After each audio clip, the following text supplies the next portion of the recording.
성기영 교수는 왜 우리한테 지금 이 시점에 스티븐 스필버그의 신드러 리스트를, 이건 사실 꽤 유명한 영화잖아요. 우리가 사실은 잘 알려지지 않은 영화들 위주로 했는데 물론 명작이지만 왜 성기영 교수는 우리에게 신들러 리스트를 소개했을까요? 성기영의 오프닝 크레딧입니다.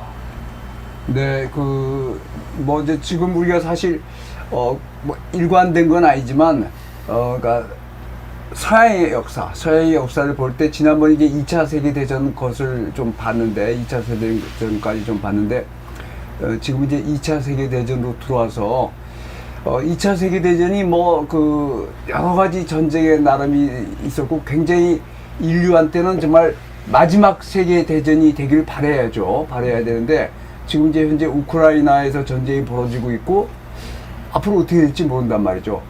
그러면서 이제 2차 대전을 한번 우리가 2차 대전이 영화에서 어떻게 표현되었나 이걸 한번 봐야 되는데, 그래서 첫 번째로 이제 신들 리스트를 골랐습니다. 왜냐면 2차 대전의 최대 참상이 결국 이제 전쟁에서의 전사자나 뭐 이런 것들도 굉장히 크지만 결국 이제 유대인 학살 문제였거든요. 유대인을 집단 학살했으니까 300만을 죽였다는 거죠. 그러니까 전쟁에서 죽인 게 아니라 유대인들을 수용소로 보내거나 수용소 안에서거나, 이게 뭐 엄청나게 큰 상처인데, 제가 볼 때 20세기 역사에서 최대 큰 사건이 스탈린이 소련 사람들을 강제 이주시키면서 죽인 거, 그리고 막 그것도 굉장히 크고, 그다음에 이제 히틀러, 이 두 정말 참상인데 그것을 한번 우리가 한번 보면서 인간애가 무엇인가 이런 거를 한번 같이 한번 생각해 보자는 의미로 추천했고, 두 번째는 이제 영화적인 관점에서 보면 우리가 아무래도 이제 뭐 좋든 나쁘든 할리우드 영화의 영향력이 제일 크죠.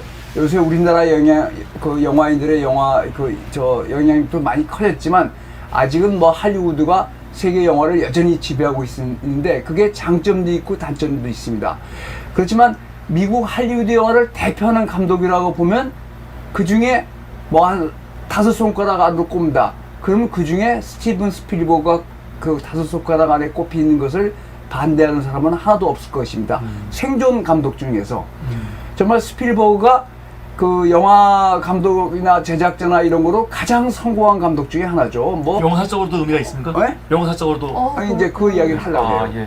그러니까 스필버그가 가장 성공한 감독. 그러니까 우리 되게 이제 그렇게 판단하잖아요. 뭐 꼭 그 판단이 옳은 건 아니지만 영화가 얼마를 벌었냐. 그러니까 우리나라에서 뭐 이순신의 명랑이 1000만, 뭐 1700만, 그래서 최고다. 그럼 다 이제 그게 최고라고 생각을 하잖아요. 사실 진짜인지 아닌지 모르지만.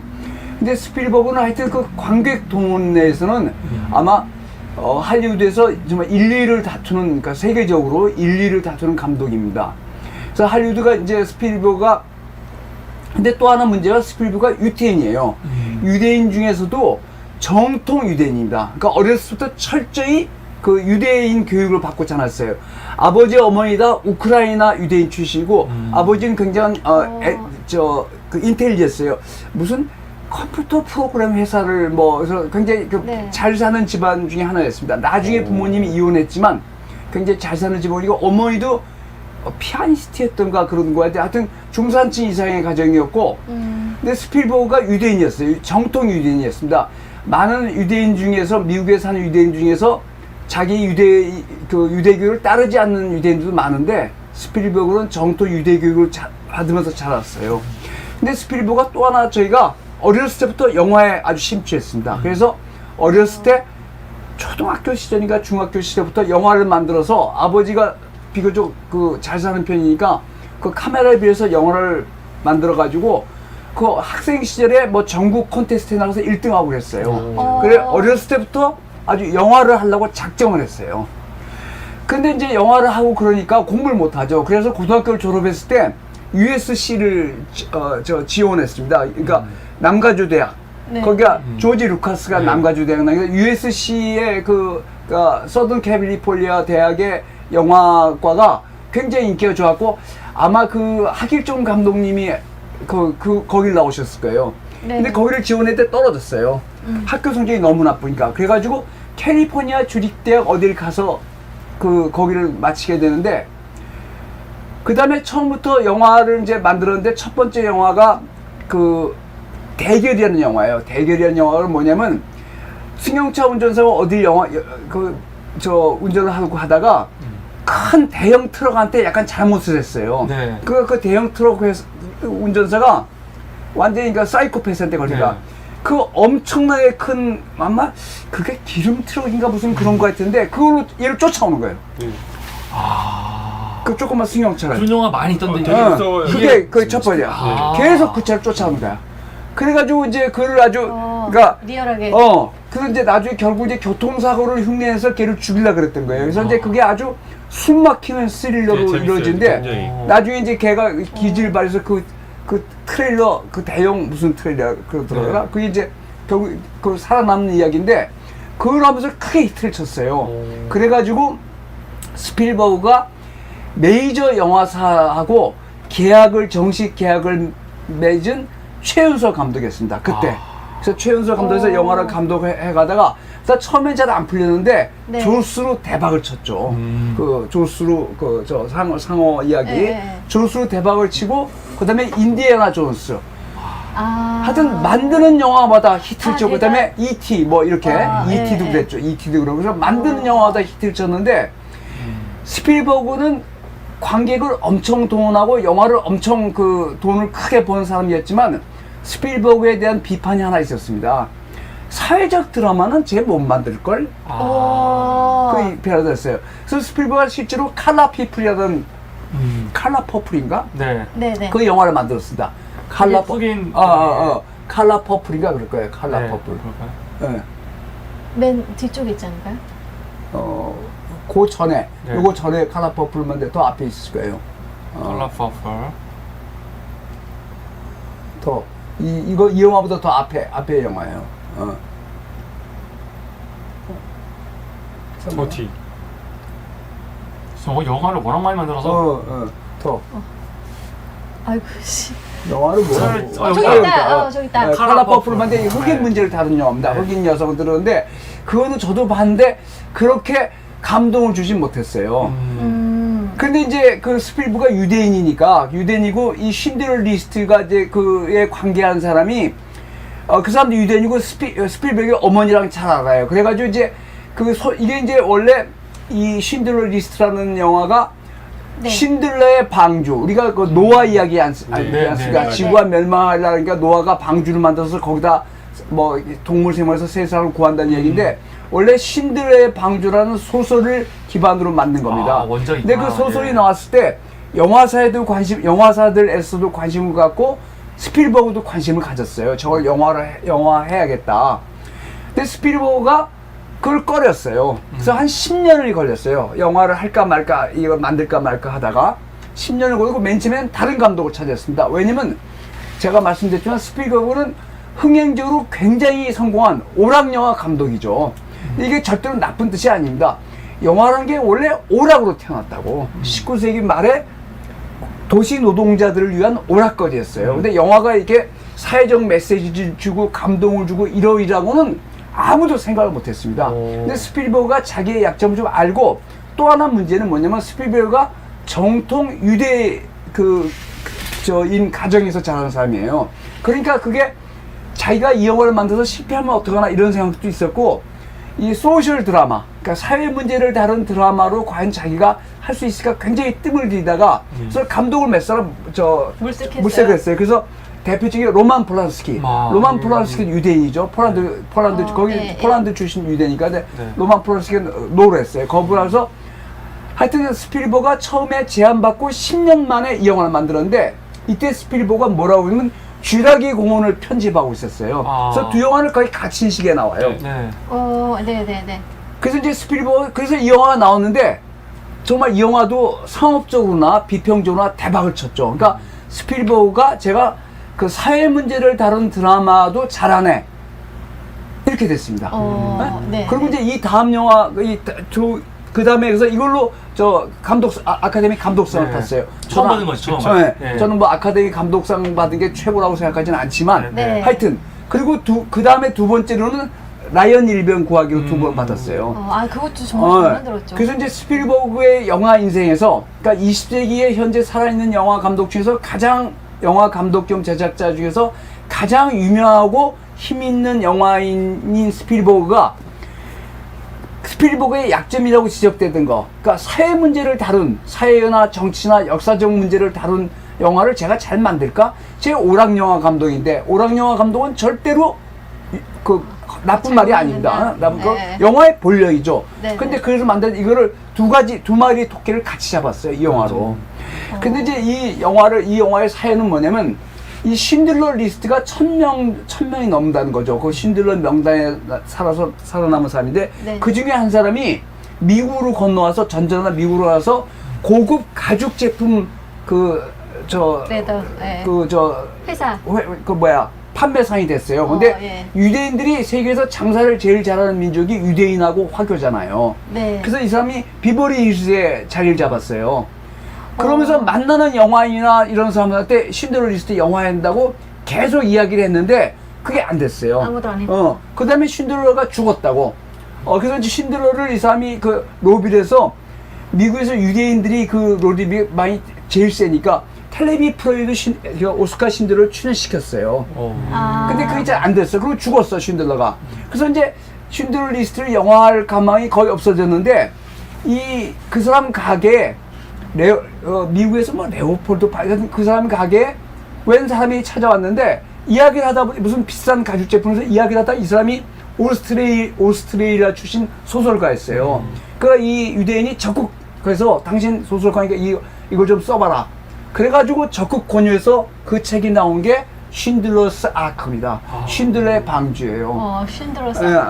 쉰들러의 방주인데 그 영화가 말하자면 이 사람이 이제 그 쉰들러 리스트에 있던 사람 중에 하나니까 그 이야기를 다 써서 물론 각색을 했죠.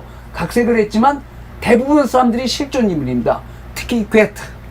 괴트는 완전히 실존 인물이에요. 나쁜 놈. 그러니까 쉰들러랑 같이 거기서 협상하고 이런 사람이고 그런 사람인데 실제로 괴트가 그렇게 한 50명 내지 90명의 여자들을 총 쏴서 죽였어요.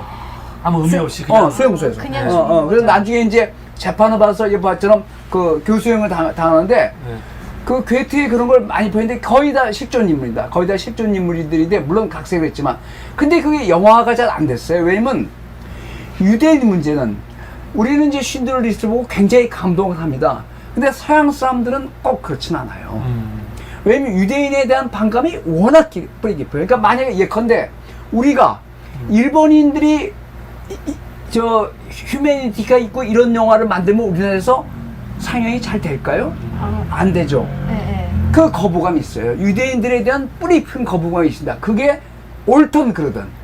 그러니까 이제 영화사들도 그게 좀 거기에 투자하기가 미국의 많은 영화 그 메이저들이 유대인 그 계열들이 많습니다. 네. 그래서 그거를 좀 꺼려해요. 이게 했다가 실패하면 어떨까. 그런데 스필버그가 한다면 오케이 이렇게 되는데 스필버그는 10년을 뜸을 들인 거야. 왜냐면 자기가 영화를 만들던 그런 기법하고 여러 가지랑 이게 기본적으로 스필버그는 오락 영화를 만드는 사람인데 이런 영화를 만들 수 있을까 하고 뭐 다른 감독이 의뢰하다 결국 결식을 하고 오크시전이 만들었어요.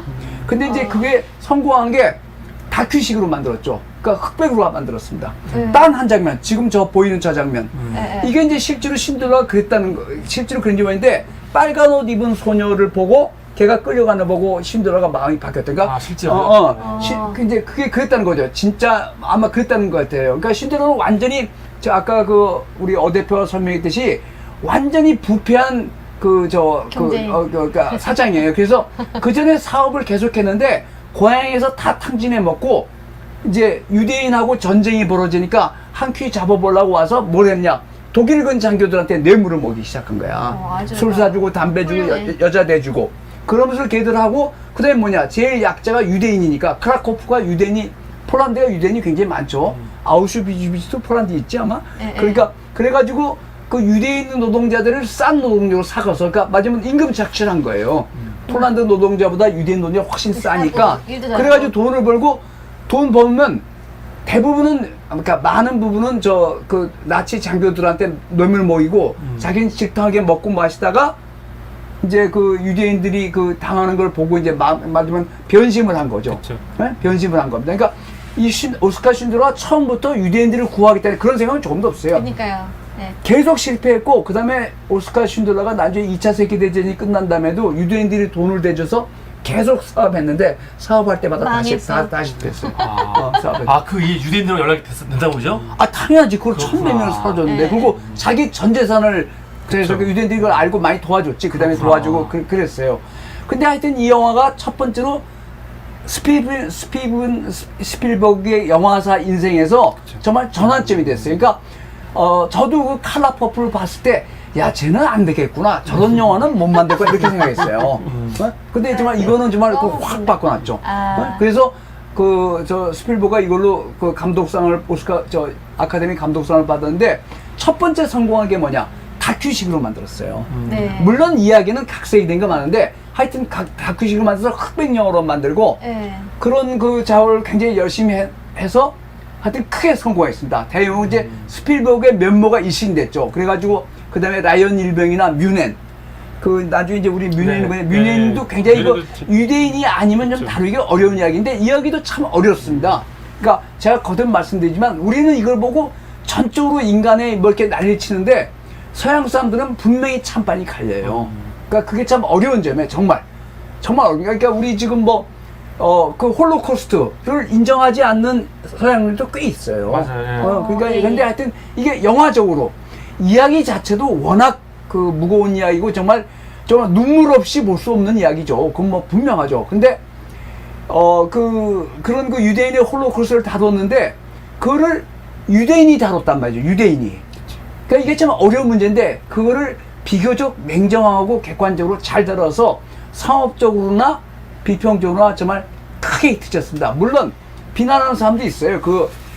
스필버그가 그거를 정말 홀로코스트가 진짜로 얼마나 끔찍한지 몰랐다 뭐 이렇게 비난하는 사람도 있는데 하여튼 제가 볼 때는 오락영화 감독, 절대 나쁜 말 아닙니다. 대흥행을 하던 그런 감독이 이 정말 굉장히 무거운 주제죠. 정치나 역사적으로 굉장히 무거운 주제인 영화를 만들어서 정말 스필버그 인생에서도 영화 인생에서도 그 많은 전환을 이룬 작품이고 또 우리한테도 그 전까지 이 쉰들러 리스트까지 그 서양에서 이 유대인 학살 문제를 다룬 영화가 꽤 많습니다. 그렇지만 이것처럼 본격적으로 다루지 못했어요. 그러니까 워낙 이제 그 쉰들러의 아크라는 그 원작이 워낙 좋고 거기서 워낙 처절한 일을 많이 당했기 때문에 그러니까 다른 것보다 가스실에서 보내서 죽었다 이건 좋은데 수용소장이 그 심심하면 라이플 총을 들어서 빠바방 쏘는데 그게 진짜였단 말이죠. 그러니까 기분 나쁘면 총 쏴버리고 이런 게 정말 충격적이죠. 충격적인데 그런 것들을 이렇게 잘 보여준 영화가 드물어서 이제 나중에 로만 폴란스키도 더 피아니스트라는 그 영화를 만들었죠. 근데 굉장히 차이가 나죠. 저는 제 개인적으로 로만 폴란스키가 그때 그걸 수용해서 이걸 만들었으면 어땠을까 했는데 정말 쉰들러를 그 흥행 감독의 그 딱지를 떼고 그러니까 소위 우리가 말하는 소셜 드라마, 이건 뭐 역사물 이것도 잘할 수 있는 감독이라는 걸 보여주는 의미에서 굉장히 그 영화사에서 그리고 또 우리가 살아가는 이 일반 역사에서 굉장히 중요한 영화라고 봅니다. 그러니까 많이 보셨겠지만 정말 지금 또 봐도 야 정말 워낙 이야기가 정말 감동을 눈물 없이 볼 수 없는 이야기인데 그 영화를 영화 기법성이나 이런 거나 굉장히 잘 만들었습니다. 그러니까 그 촬영 장면이나 이런 것이 클로즈업이나 이런 걸 굉장히 많이 써서 그런 영화 기법상으로도 굉장히 성공한 영화입니다. 그래서 한 번 보신 분은 꼭 한 번 더 보실 필요가 있고 정말 안 보셨다면 나중에 인생의 마지막에서 왜 내가 그 영화를 안 봤을까 하고 후회하실 만한 영화 중에 하나라고 봅니다. 예. 네, 지금까지 송기영 교수의